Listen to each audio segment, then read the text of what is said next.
O título desta palestra é Para que todos sejam um. Nós já lidamos nas últimas palestras com os aspectos políticos e hoje à noite eu quero começar com os aspectos religiosos. Na terça, nós vamos lidar com a palestra sobre o fogo estranho. Não percam essa palestra, vai ser muito boa.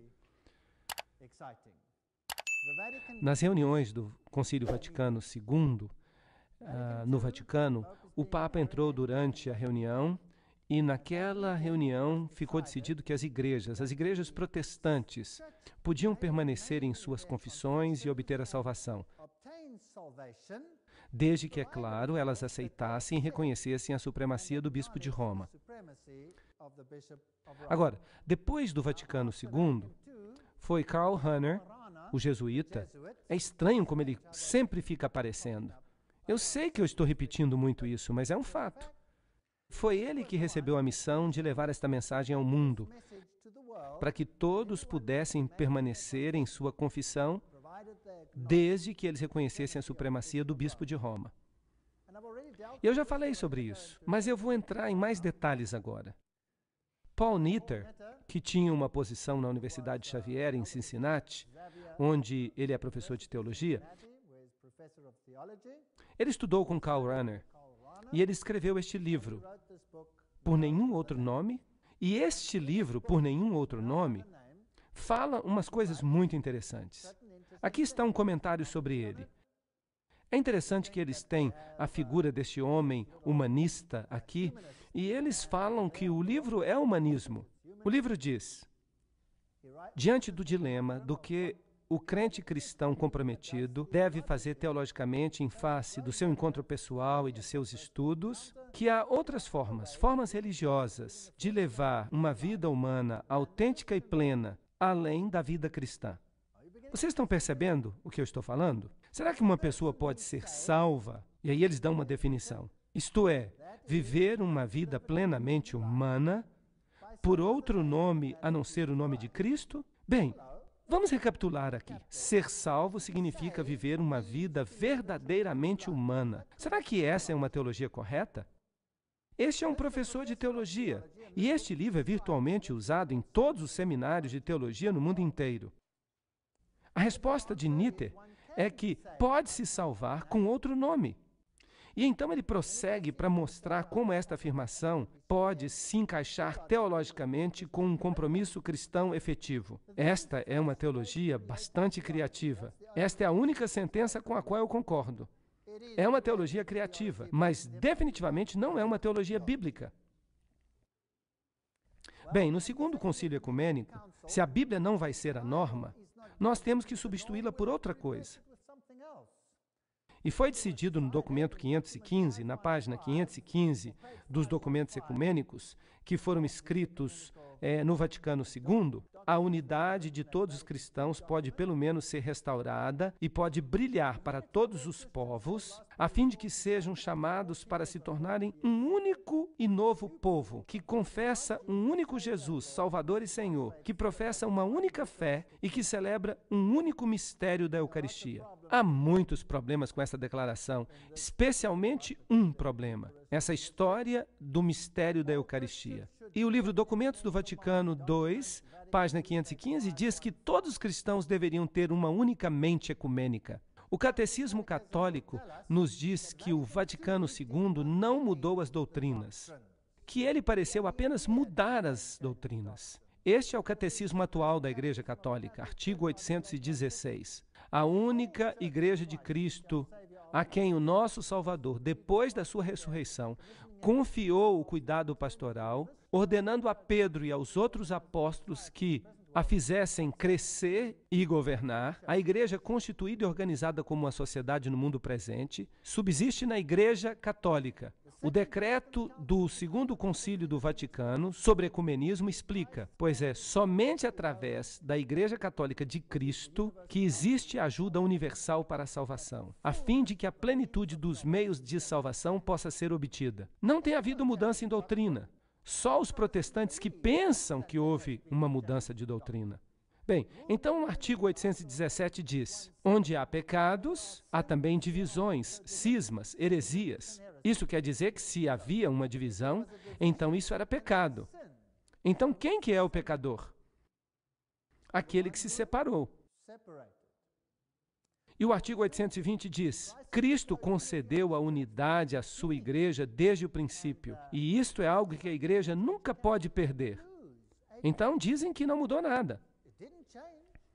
Ela ainda governa. A igreja governa através dos seus pontífices supremos e bispos, e todos terão que reconhecer isso. É por isso que o sacerdote J. Cornell diz: o objetivo final do ecumenismo, da forma como os católicos o concebem, é a unidade da fé, da adoração e do reconhecimento da autoridade espiritual suprema do bispo de Roma. Aí está o resumo. A ligação da igreja com as religiões não cristãs indica que todas as nações formam apenas uma única comunidade.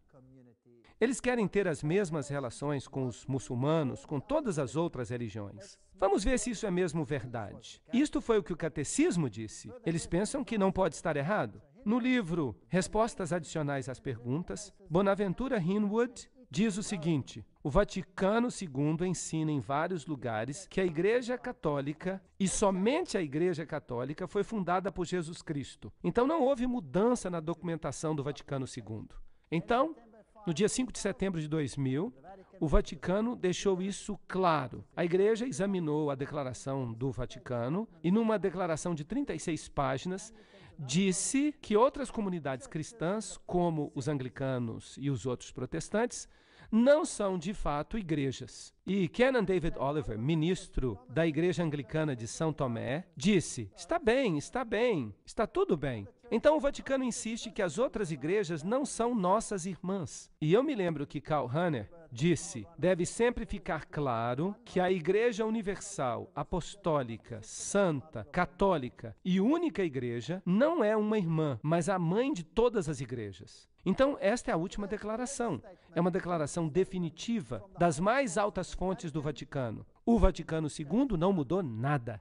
Esses são alguns dos comentários das outras igrejas. As igrejas estão espantadas com o ataque do Papa. As igrejas protestantes expressam desapontamento. Nada mudou, mas elas continuam ainda no movimento ecumênico. O jornal The Washington Post disse: um novo documento do Vaticano, publicado hoje, declara que os indivíduos só podem obter salvação plena do pecado terreno através da graça espiritual da Igreja Católica e que as outras denominações, incluindo as igrejas protestantes, têm defeitos que colocam seus seguidores numa situação de grave deficiência. E isso inclui os muçulmanos, os hindus, os judeus, todo mundo. Eles têm que aceitar o catolicismo como líder. É isso que o Vaticano ensina. Agora, como é que nós vamos fazer isso se a Bíblia claramente condena o catolicismo? Bem, o Vaticano II e o documento sobre o domingo dizem: qualquer tentativa que busca tornar o domingo um dia genuíno de alegria e descanso deveria ser encorajada. Nós devemos celebrar o mistério pascual. Deve ser o principal dia de guarda. Deve haver liberdade para descansar. Todas as festas são importantes, mas nenhuma é mais importante do que o domingo. Então o documento diz: a manifestação suprema da solenidade desta festa é o culto que acontece no domingo. Então, de novo, o Vaticano II declarou que o domingo era o dia que deve ser guardado. E eles o chamam de Dia do Senhor. E, de novo, no artigo 2174 do Catecismo, eles admitem que nós todos devemos nos reunir no dia do sol, pois ele é o primeiro dia da semana depois do sábado judaico. Não existe essa coisa de sábado judaico. O sábado foi instituído no Éden muito antes de existir judeu. Agora, o domingo, a Páscoa de Cristo, o domingo preenche a verdade espiritual do sábado judaico e anuncia o eterno descanso do homem em Deus. Mas isso que o catecismo está dizendo não passa de uma tradição. Eu não vou falar mais sobre isso. Então, se você não vai ter a Bíblia como base, então é melhor que você dê ao povo outra coisa. Celebrações musicais. Isso está na página 83 dos documentos do Vaticano. As pessoas devem participar do culto com mais disposição. O formato da celebração e o grau da participação deveria variar tanto quanto possível. A liturgia Agora, eu explico para vocês que liturgia é tudo o que acontece na igreja além do sermão. A liturgia maravilhosamente aumenta o poder dos membros da igreja de pregarem a Cristo. Então eles estão dizendo, vamos colocar mais ênfase na liturgia e menos ênfase em quê? Na pregação. E é por isso que alguns dos seus documentos a chamam de Santa Liturgia, um sinal levantado entre todas as nações. E por isso dizem que os filhos estão espalhados até que sejam ajuntados no mesmo aprisco por um só pastor. Claro que esse pastor é o Papa. Como é que nós vamos fazer isto? Bem, os documentos do Vaticano II dizem o seguinte: em todas as devoções populares, os salmos devem ser especialmente usados. E também obras de música sacra, tanto as mais antigas quanto as mais recentes, entre a música sacra. Também canções de música popular religiosas, música de órgão, outros instrumentos característicos de um determinado povo. A participação na celebração deveria ser interna, mas deve, por outro lado, ser também externa. A participação interna acontece com gestos e atitudes corporais, as aclamações, as respostas, o cântico. Em outras palavras, o Vaticano II está dizendo, vamos fazer o culto ser bem animado, vamos nos balançar, vamos fazer alguma coisa corpórea, vamos balançar os braços. Não é importante se nós temos a Bíblia. De fato, é até difícil segurar a Bíblia se você está balançando os braços de um lado para o outro. Agora, quanta música vai haver? Vamos ler de novo no Catecismo, artigo 1157. Canções e música preenchem sua função como sinais de uma maneira muito significativa. Até aí, tudo bem. Não há nada errado com música. A música é algo belo, feito para a glória de Deus. Mas vejam essa citação. Eles dizem que a música deve ser emocional. Deve-se chorar, deve-se sentir comovido pelos hinos, pelas canções e pelas vozes que ecoam na igreja. Que emoção deve-se experimentar nelas? Esses sons devem penetrar nos ouvidos, destilando a verdade no coração. Um sentimento de devoção deve aparecer no coração e lágrimas devem escorrer pela face. As lágrimas fazem bem. Então, quanto mais lágrimas e mais emoção, melhor. É preciso desligar a mente e ligar a mente em outra coisa. E então o Papa começou a usar grupos de música popular. O Papa começou a cantar a música do conjunto ABBA. E esse tipo de coisa começou a entrar nas igrejas, algo que não tinha acontecido antes. E aqui está a bandinha de rock pessoal do Papa que viaja com ele toda vez que ele faz uma viagem. E atualmente eles estão incluindo grupos de rock metálico, esse tipo de coisa. E em 1967, o corpo docente e o corpo discente da Universidade Católica de Duquesne, eles começaram a virar carismáticos. E em 1968, o Concílio Mundial das Igrejas aceitou os católicos como observadores. E em 1975, eles estiveram presentes em Nairobi. Em 1975, uma grande reunião ocorreu em Roma. E o Papa Paulo II, de fato, começou a falar em línguas.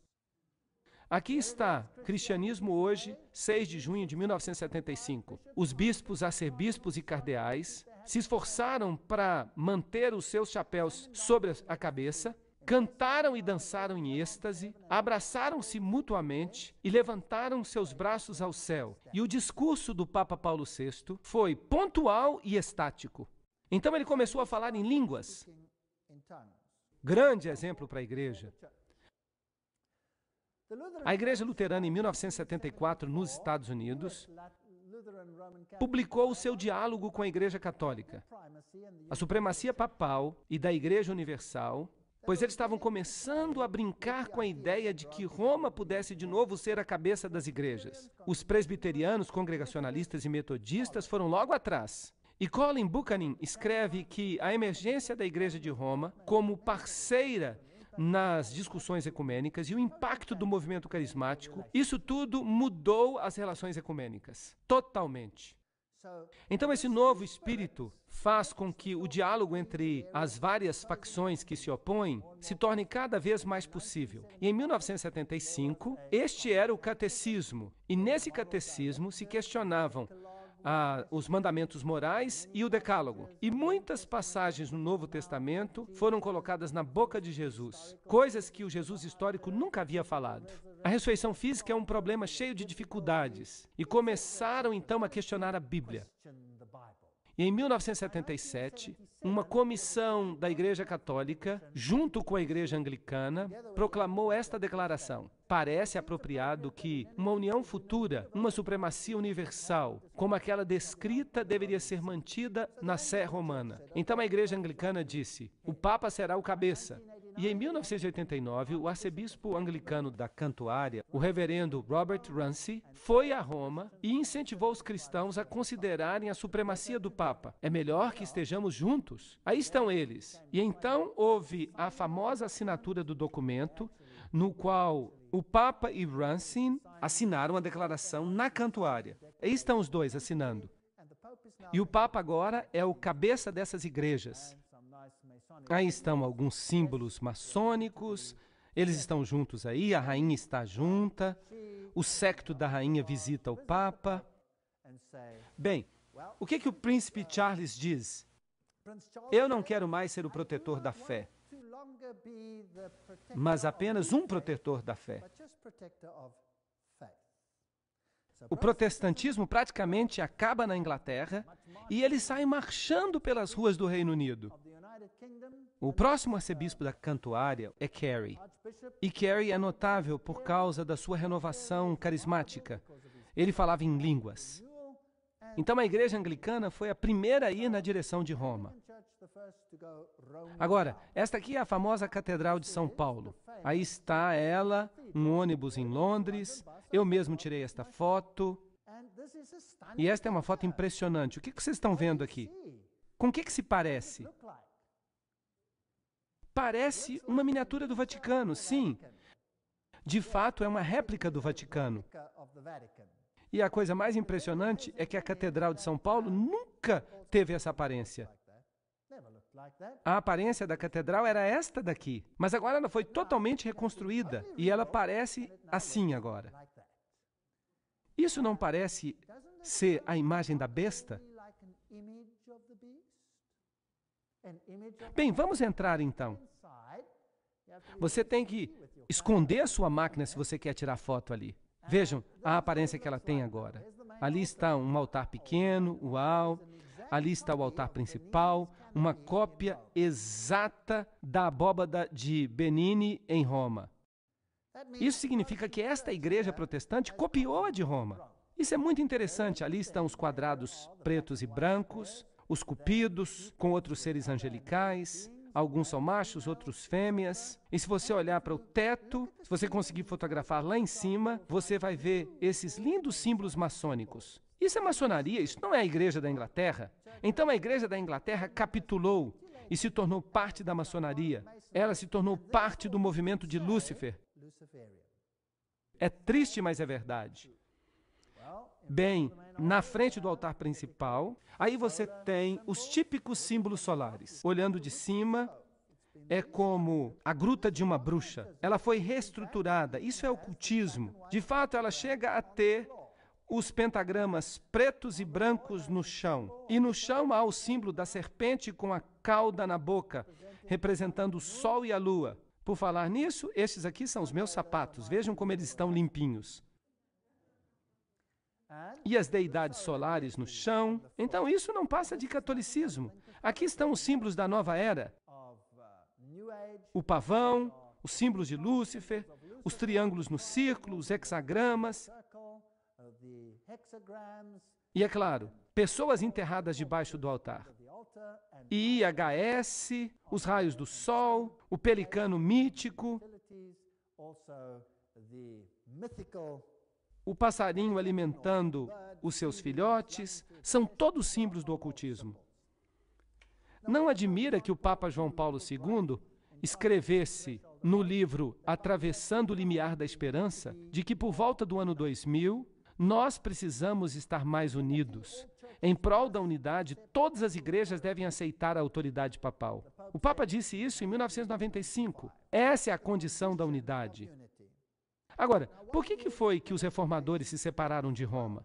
Certamente os reformadores tiveram boas razões, razões bíblicas. Apocalipse 13:8 diz: "E todos aqueles que habitam na terra o adorarão, cujos nomes não estão escritos no livro da vida do Cordeiro, morto desde a fundação do mundo." Bem, certamente este verso foi corrompido nas traduções modernas, mas é isso que ele de fato diz. Não terão o seu nome no livro da vida se eles adorarem de acordo com este sistema e o obedecerem.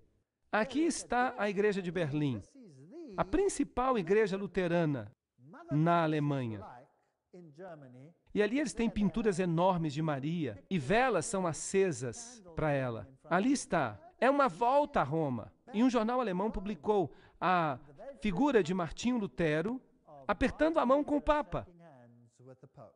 Bem, em 1980, o Papa foi até Mainz, na Alemanha, e ele disse: "O ecumenismo é uma tarefa urgente." Vejam então que os cristãos estão forjando acordos para uma nova era. As igrejas têm um pacto, e então aconteceu um famoso sínodo na Alemanha, o sínodo luterano, e ali eles passaram por cima de alguns pontos de controvérsia. E eles disseram: "O Papa não mais será chamado de anticristo." Bem, então isso é o fim da reforma, é o fim dos luteranos. A revista Time então retomou este assunto e disse: "Uma separação de 500 anos. Luteranos e católicos chegaram a um acordo a respeito de questões que dividiram o cristianismo ocidental em dois. E em 1999, no dia 1º de novembro, as igrejas superam uma discórdia de 500 anos. E assim os luteranos reconheceram a autoridade do Papa. E agora uma declaração surpreendente. A Alemanha pede que se perdoe Lutero." Perdoar Lutero por quê? Por que ele deveria ser perdoado? E a igreja calvinista disse: "Nós precisamos ter mais respeito pelas imagens e pelas tradições. Nós não podemos continuar assim." E o líder luterano diz que o Papa poderia se tornar o porta-voz para todos os cristãos. E neste jornal aqui, do dia 6 de julho de 2001, Ismael Nocco, secretário-geral da Sociedade Mundial dos Luteranos, disse que os luteranos podem certamente olhar para o Papa como um dos principais líderes espirituais do mundo hoje. E ele continuou dizendo que o movimento ecumênico requer que os cristãos considerem a possibilidade de que o Papa se torne o porta-voz global para todos os cristãos. Então, os anglicanos capitularam, os luteranos capitularam, os presbiterianos capitularam, os metodistas capitularam, todo mundo capitulou. Na Alemanha agora você tem igrejas como esta aqui, que eu acho muito interessante. Aí está o lado católico e ali está o lado protestante. E eles têm a mesma torre com sino. E no ano 2000, os Cavaleiros de Colombo, que é uma organização controlada pelos jesuítas, eles começaram a enviar imagens da Nossa Senhora de Guadalupe a todas as igrejas do mundo. Aqui está uma da Natividade da Virgem Abençoada. E Dino Mazzotti, um dos principais cavaleiros do Concílio dos Cavaleiros de Colombo, ele diz que é maravilhoso, que ele espera que todos se prostrem diante da imagem. E então veio a declaração conjunta de luteranos e católicos, na qual eles discutiram a doutrina da justificação. Um documento escrito de forma brilhante, que destrói totalmente o princípio protestante. Bem, se se abandona a Bíblia, é melhor então colocar mais animação no culto, para que as pessoas não se preocupem tanto em ler a Bíblia. Os teólogos querem ficar mais animados. Vamos colocar na igreja uma liturgia animada, vamos colocar na igreja muito movimento. Eu não sei para que essas pessoas ficam balançando a mão dentro da igreja. Será que eles estão tentando alcançar o botão do ar-condicionado para desligá-lo? Bem, e na história do cristianismo, na página 621, está escrito que, em anos recentes, muitos líderes de igrejas nacionais, eles deixaram a sua posição cautelosa e passaram a ver que o movimento carismático é a melhor esperança de renovação da igreja no final das décadas deste século. O professor Hollingworth disse exatamente a mesma coisa. Ele disse: católicos e protestantes estão se unindo por causa do movimento carismático, que tem operado milagres. Tem havido uma onda de unidade carismática entre as igrejas. Então, a Igreja Reformada da Holanda diz: o tempo já está mais do que maduro para nós procurarmos as coisas que nos unem e não as coisas que nos separam. Todos esses figurões estão dizendo a mesma coisa. Todos eles são líderes de grandes igrejas. E em 1990, o Concílio Mundial das Igrejas já não era mais o que costumava ser. Originalmente, o Concílio Mundial das Igrejas falava de unidade protestante. Mas é claro que havia uma agenda secreta que apontava para Roma. Por que Roma não é membro do movimento ecumênico? Porque ela nunca se separou. Ela é a mãe. São os filhos que precisam voltar para a mamãe. É isso que precisa acontecer. Se ela se tornasse membro do movimento ecumênico, ela estaria dizendo que ela era uma das irmãs. Mas ela não é irmã, ela é a mãe.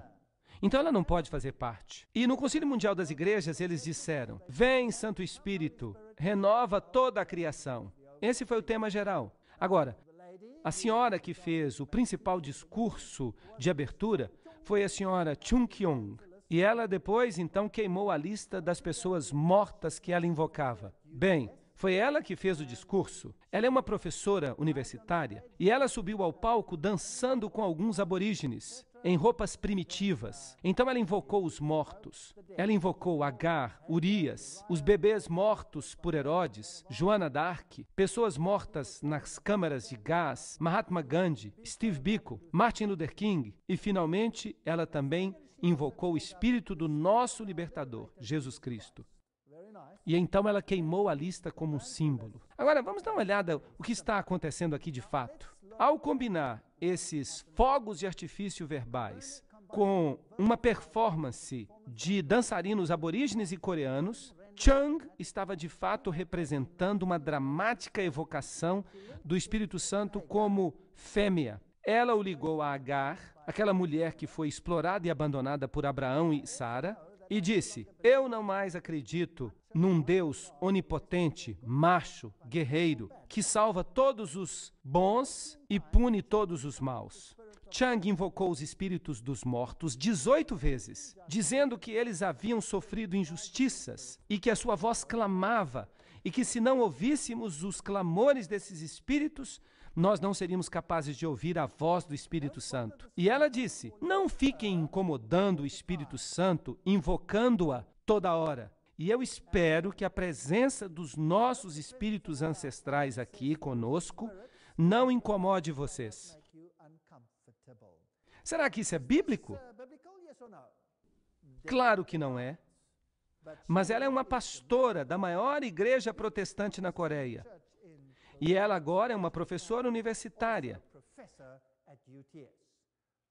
Chung Hyun-kan se formou no Seminário Teológico União. E eu já falei para vocês que esse seminário é maçônico. E Chung se tornou professora de uma universidade só para as mulheres na Coreia. A maior universidade do mundo só para as mulheres, com 20 mil alunas. Ela disse: as 3 deusas das quais eu quero falar para vocês são Kali, do hinduísmo, Kuan Yin, do budismo, e Ena, uma divindade filipina. Esta é a minha nova trindade. E ela acrescentou: a igreja cristã tem sido muito patriarcal. E nós estamos aqui reunidos para destruir a idolatria patriarcal do cristianismo. Então, é isso que a principal palestrante do Concílio Mundial de Igrejas falou. Ela explica: eu venho de uma tradição xamanista, budista, confucionista, taoísta e cristã. E quando eu olho a história de nossa religião, nós temos mais de 5.000 anos de xamanismo, mais de 2.000 anos de taoísmo, mais de 2.000 anos de budismo, 700 anos de confucionismo e somente 100 anos de protestantismo na Coreia. Portanto, quando eu vou ao templo e olho a Buda, eu me sinto tão jovem. Buda morreu com 80 anos e Jesus morreu com 33 anos. E é por isso que Jesus era jovem demais para compreender. Uau! Eu acho que o meu intestino é xamanista, meu coração é budista, o hemisfério direito do meu cérebro é confucionista e o hemisfério esquerdo do meu cérebro é cristão. E eu digo que os deuses formam uma família, eles estão juntos. Então vocês estão percebendo aqui a direção na qual o Concílio Mundial de Igrejas está indo? E ela também disse: nós acreditamos que esta energia doadora de vida vem de Deus e está em toda parte. Ela está no sol. E isso, de novo, isso é nojento. Isso é panteísmo. Ela está no chão, ela está nas árvores. E se você se sente cansado, se você se sente sem energia, se você se sentar em silêncio, se você for até uma grande árvore e pedir, dê-me um pouco da sua energia vital, e se você pedir ao sol um pouco dessa energia vital, será que isso é cristianismo? Isso é claro que não é cristianismo.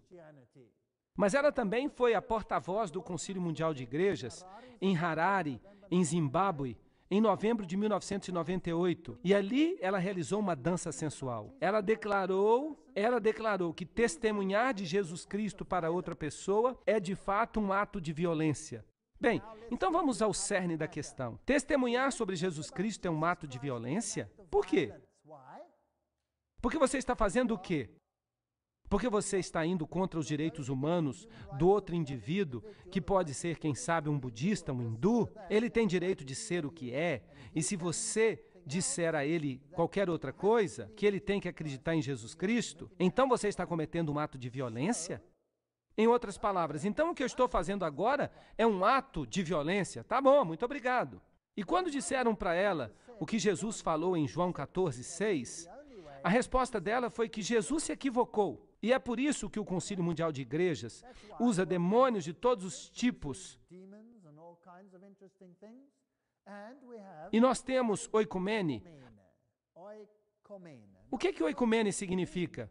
Aqui está um exemplo de oikumene.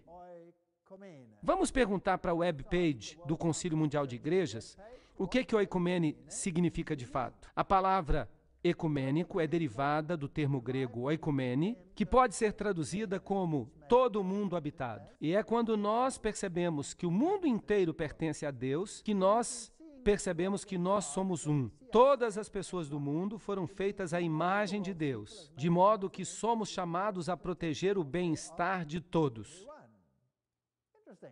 Agora, vocês se lembram o que eu disse para vocês sobre o que havia falado Gary Carr sobre a antiga religião babilônica, através do cabalismo, através da maçonaria, que controla o marxismo, as sociedades secretas políticas dos Estados Unidos, o sistema bancário mundial e o Concílio Mundial de Igrejas? Vocês acham que ele estava certo? Eles estão ensinando, Jesus está errado. Ele era jovem demais para entender. Nós temos que adorar a natureza e todas essas coisas. Isso não é bíblico.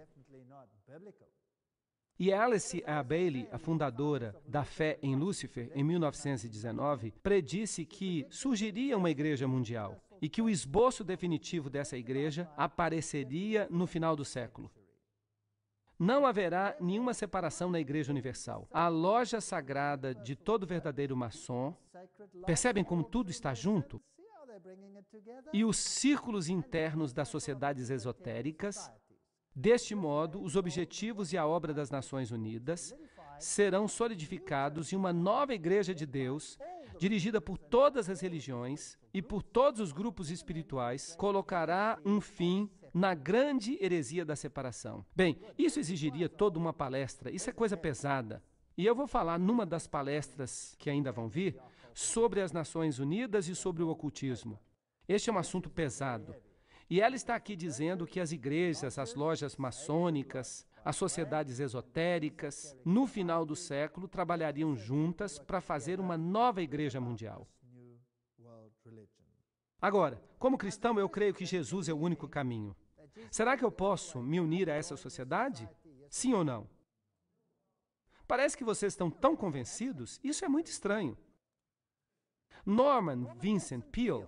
Agora, quem é Norman Vincent Peale? Provavelmente um dos maiores pregadores de nosso tempo, mas ele também era maçom de grau 33. Porque a maçonaria sempre aceita de braços abertos homens de todas as denominações, de todas as crenças religiosas. A única exigência é que os bons homens creiam no arquiteto supremo e na imortalidade da alma. É claro que nada disso é bíblico.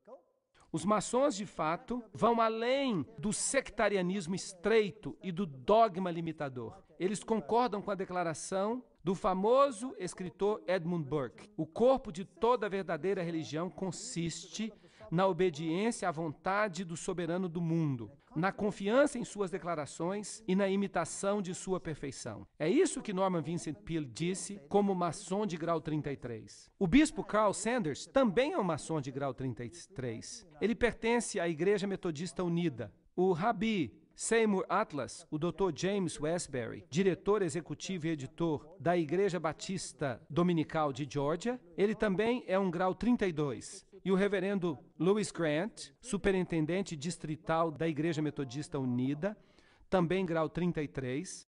Bem, Norman Vincent Peale disse: eu descobri que o rito escocês e a loja simbólica defendem a crença de que não deve haver apenas uma religião. Eles respeitam todas as principais religiões do mundo. E Billy Graham diz que Norman Vincent Peale é o seu grande mentor.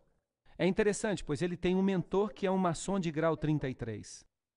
Billy Graham, o evangelista cristão mais popular do mundo, era listado na internet como sendo um maçom de grau 33. Mas por eles mesmos, depois de muita crítica, eles retiraram essas listas da internet. O próprio Shaw era um maçom de grau 33, e ele revelou que Billy Graham esteve na sua cerimônia de iniciação. E no seu livro, O Engano, ele fala sobre um proeminente evangelista que frequentava a maçonaria, só para que ele conseguisse publicar um livro. Norman Vincent Peale é definitivamente um maçom de grau 33, um ex-capelão da grande loja maçônica de Nova York.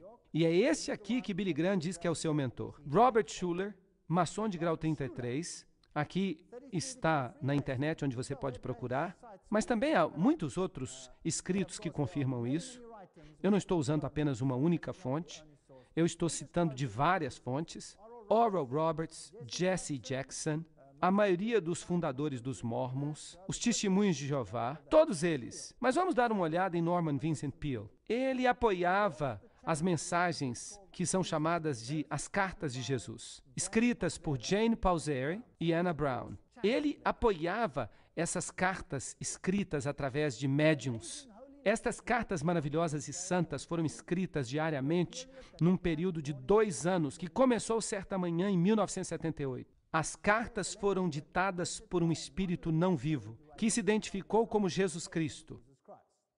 Aqui está a referência bibliográfica. E Peale acrescenta: não importa se esses escritos vieram de Jesus de Nazaré ou do Jesus de Jane. Eles todos vieram da mesma consciência, e essa consciência é Deus. Eu faço parte de Deus, e Jane e Anna fazem parte do mesmo Deus. Bem, é isso que ensinava Norman Vincent Peale, e este é o mentor de Billy Graham.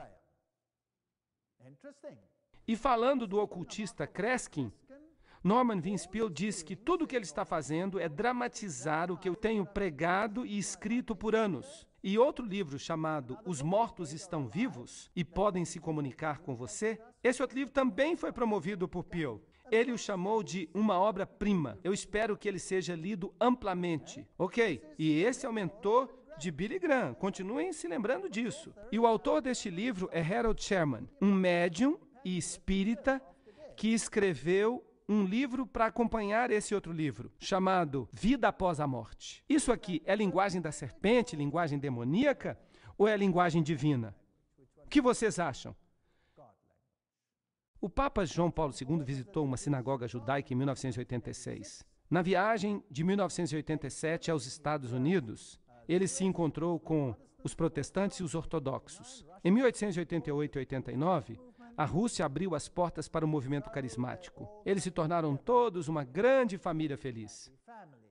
E um jornal católico chamado Cruzeiro do Sul diz: o principal rabi de Israel fez uma visita ao Papa. E o patriarca da Igreja Ortodoxa e o Papa também se encontraram, e nesse encontro havia muitos símbolos maçônicos. E Israel convidou o Papa para visitar a Terra Santa. E o Papa fez uma visita à viúva de Schindler. Este aqui é o Rabi Robert Jacobs. Vamos ouvir o que ele tem a dizer nesta edição aqui.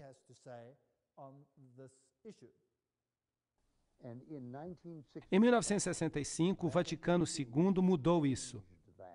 Jacob diz que o Segundo Concílio do Vaticano marcou uma virada histórica para as relações entre judeus e católicos. E ele diz que o Papa João Paulo II fez coisas extraordinárias para mostrar respeito ao judaísmo. Ele foi o primeiro papa a visitar uma sinagoga. E Jacobs afirma, nenhum papa na história romana já tinha feito isso, mas ele fez. E isso dá a todos os judeus uma sensação de que, pela primeira vez na história da igreja cristã, o judaísmo é apreciado como tendo a sua própria integridade, o seu próprio caráter. E para mim é um privilégio tremendo me encontrar com este Papa extraordinário.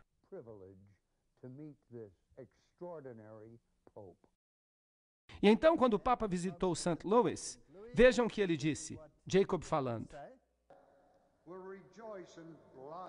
Nós nos regozijamos e crescemos. Eles crescerão com flores abundantes e se regozijarão com um cântico alegre. Isso é muito interessante. Este aqui é Alexei, o patriarca russo. Ele também está comprometido com o ecumenismo. Ali está ele com o cardeal Cassidy. E eles têm muito mais liberdade. E aqui está de novo um símbolo, o ecumene, o Papa e o patriarca juntos. E nós temos um reavivamento da ortodoxia oriental. O ocultismo também tem um reavivamento. As religiões da Ásia estão sendo reavivadas, o islamismo, o budismo, o hinduísmo, o shintoísmo, Soka Gakkai e o espiritismo. No mundo está havendo um reavivamento religioso. O fervor religioso e o conflito religioso crescem. Vocês já notaram isso? Mas por que isso? Porque através do caos e do conflito pode-se levar à unidade. Torne a dor da separação maior do que a dor da união. Tese, antítese, síntese. Essa é a filosofia hegeliana. Grandes expectativas, diz o patriarca de Constantinopla. Nós uniremos as igrejas. Então, na abertura do Centro Cultural Islâmico em Roma, os bispos católicos compareceram e o Papa João Paulo II os cumprimentou. Islamismo e catolicismo. E nós vamos falar sobre isso numa próxima palestra que eu vou dar. O problema é como fazer com que judaísmo, islamismo, cristianismo fiquem juntos. Estes são documentos da Academia Católica de Trier. Notem o que eles estão usando aqui. O que significam todos esses símbolos estranhos nestes documentos? Os mesmos símbolos aparecem aqui, pentagramas, símbolos religiosos num círculo, o seminário papal, essa estrutura aqui com o tal místico. O que isso significa? Trata-se do emblema do centenário da Igreja Católica nos Camarões. Bem, eles estão usando aqui mandala, estes são símbolos das religiões orientais. Todos eles representam a unidade de todas as igrejas. Aqui está o Papa e o Dalai Lama juntos. Bem, mas de qualquer forma, nós vamos estudar este assunto também no aspecto protestante. Este vai ser o próximo tema. Nós faremos isso numa próxima sessão.